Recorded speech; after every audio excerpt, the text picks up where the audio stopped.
The Holy Gospel according to Matthew. Jesus was led up by the Spirit into the wilderness to be tempted by the devil. He fasted 40 days and 40 nights, and afterwards he was famished. The tempter came and said to him, "If you are the Son of God, command these stones to become loaves of bread." But he answered, "It is written, 'One does not live by bread alone, but by every word that comes from the mouth of God.'"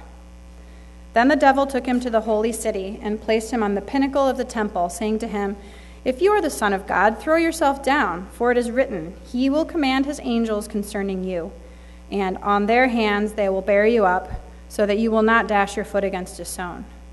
Jesus said to him, "Again, it is written, 'Do not put the Lord your God to the test.'" Again, the devil took him to a very high mountain and showed him all the kingdoms of the world and their splendor, and he said to him, "All these I will give you if you will fall down and worship me." Jesus said to him, "Away with you, Satan, for it is written, 'Worship the Lord your God and serve only him.'" Then the devil left him, and suddenly angels came and waited on him. The Gospel of the Lord. Okay, you may be seated. All right, so one of the last times Pastor Mark asked me to fill in for him, I came here and, I've always joked, but it's really true. I'm an intelligent person, but I'm also a total airhead. So I just showed up here, and I was supposed to play the piano because it was my week, and I was all supposed to give the sermon. And it was like, oops, didn't think about that. So we solved that problem. So this time it was intentional. I got plenty of notice, and I knew I was going to be doing both, and I was really glad that although Mike was supposed to show up in his usual jeans and t-shirt, and he showed up dressed in a suit, so I'm feeling a little lacking there, but that's okay. That's not why he did it.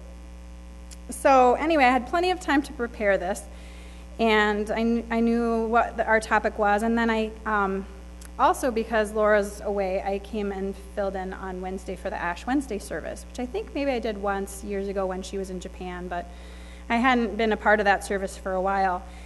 And I heard so many things in that sermon and that service that connected to what I already wanted to talk about. So I changed around a little bit what I wanted to say, but it's pretty much the same. So thinking about the season of Lent, when I grew up, my family did not go to church at all. My father had been born and raised Southern Baptist in Missouri, in actual Missouri. So actually I should call it Missouri because he would roll over in his grave if I called it Missouri. The name of the state is Missouri, okay? Missouri. So he grew up there. It was a very strict sort of upbringing, religious upbringing. And when he went to college, he just sort of, abandoned a lot of that. He was the first person in his family to ever go to college. So we didn't go to church when I was a kid growing up, and the idea that we were told was that my parents didn't want to pick out for us what we should believe. They wanted us to be exposed to different things and learn what our beliefs were ourselves. So the first time I remember noticing or hearing anything about Lent and Ash Wednesday, things like that, was when I was in 5th grade. I had one little girlfriend, she was Catholic, and she was at lunch, she was talking about what she had given up for Lent, and I didn't really know what it meant, so I asked her a few questions about it. She had decided to give up chewing gum for Lent.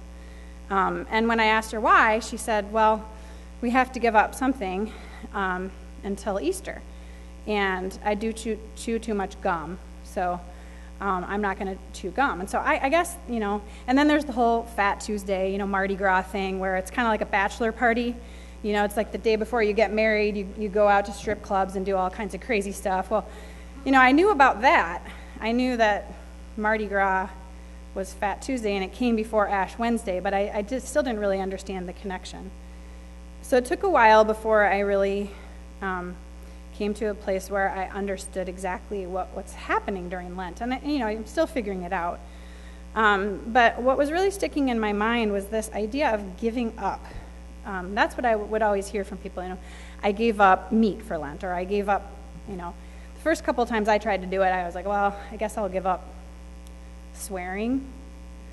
I mean, I swear, but I couldn't think of a lot of things, I mean, without them being really big, like I'm going to give up being sarcastic, or I'm going to give up gossiping, or, there's always suggestions about what we could give up for Lent, but I was more interested today in talking to you about this idea of giving up. And along with that, the idea of letting go. Because if you think about giving up, when I was a kid, and my, the example of my friend saying she wasn't going to chew gum during Lent, to me it was like the idea was you were supposed to take something that's bad, something in your life that you do that's bad, and give it up. Stop doing it, throw it away, put it away for this period of time. And the idea was kind of like, we're supposed to do all these good things. And we do a lot of good things, but we have some bad things that we do too.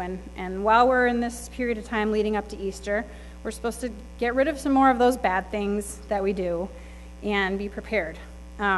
So that's kind of as far as I got with it. But there's another way that giving up is used, and that's like, I've given up. I quit. I can't do this anymore.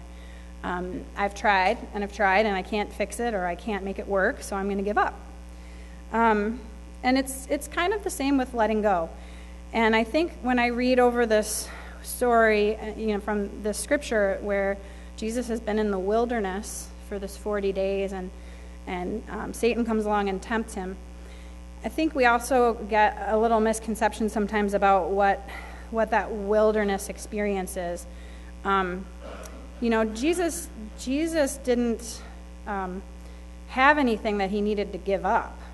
I don't think he had vices, and he didn't do anything wrong, right? Like he's our example of perfection. So I think that idea that Lent sort of reflects this time for us where we're supposed to give up the bad things we do and do more good things, so that we can be closer to God. It just has a lot in it that it makes it a real challenge to understand when we think instead about what Jesus was going through himself. So this idea that we have trials and tribulations because we're being punished, and we need to show God that we can be better than that, that can be really, really hurtful to ourselves and to other people when we can put that on ourselves and put it on other people. And that's not what was happening to Jesus. Jesus did not go through this wilderness experience because he was being punished. And it says in the scripture that he was being tested. And I think sometimes that's been the hardest part for me to understand, just as I say new, but the last 20 years of being a Christian, is understanding that Jesus was completely human, and that he felt all of that. He felt the hunger for 40 days. He felt all these experiences and things that he saw, the pain that he saw other people going through. He felt that, and it was real to him. And it took me a while to understand, like, if he could feel all that and experience all that, but he's also God, why didn't he just fix it? You could, if you had the power to make all your own pain go away, why wouldn't you? But that's not what Jesus was here to do, and that's not what we are here to learn from him. But I think sometimes that a lot of our holidays and the things that we memorialize, just because we live in a commercial world, things get twisted around a little bit, and it's like we're supposed to find something really good to give up, and before we give it up, let's go party pretty hard. Like, I read in the newspaper that something like 18,000 punchkis got made and sold just in Fenton and like the surrounding area, like Fenton, Holly, Linden. I don't know about you guys, but that's like a lot. I mean, that's a lot.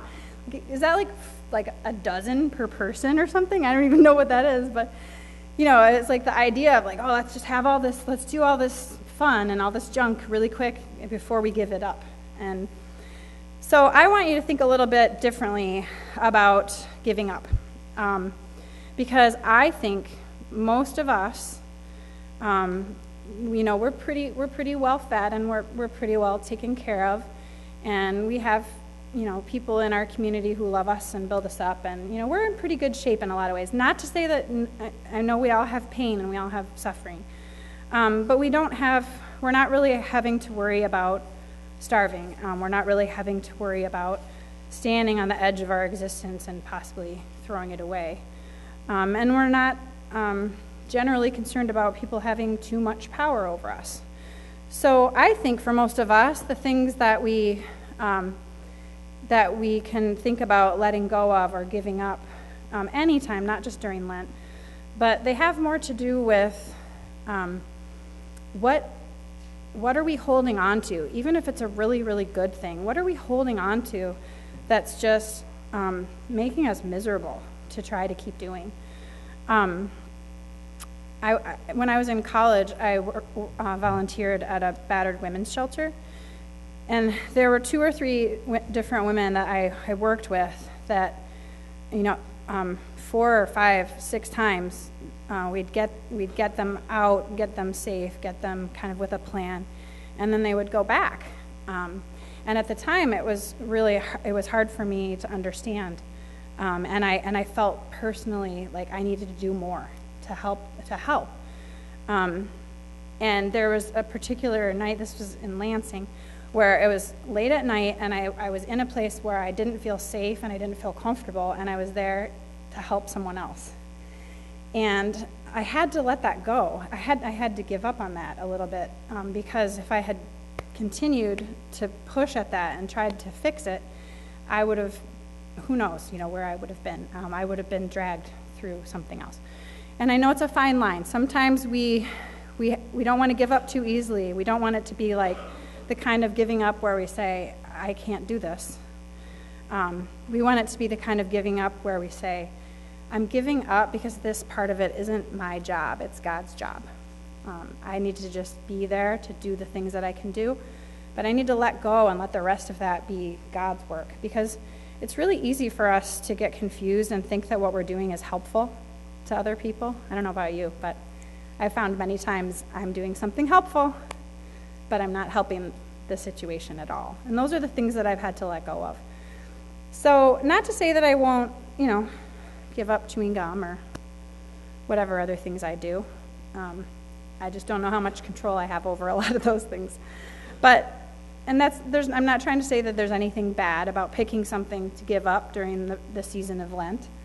But if when we're in the process of giving up or letting go of things and making room to be closer to God, I feel like we should also feel closer to God while that's happening. We should have some way that there's at least maybe not a smile on your face, but at least there's something in in you that feels like, I'm doing what I should be doing right now. Whatever that is, and we don't have to do these big, gigantic things to spread that. But I think that the most important thing that comes through to me in this is Jesus was ultimately completely confident about knowing that God had everything under control. And yes, he could have turned those stones into loaves of bread. And he could have jumped off the cliff and been saved by angels. He could have done all this stuff. But I think the most important part is that he had that peace and that confidence of knowing that God was there, that he could go through those things and he could confidently respond to them, that he was letting those things go.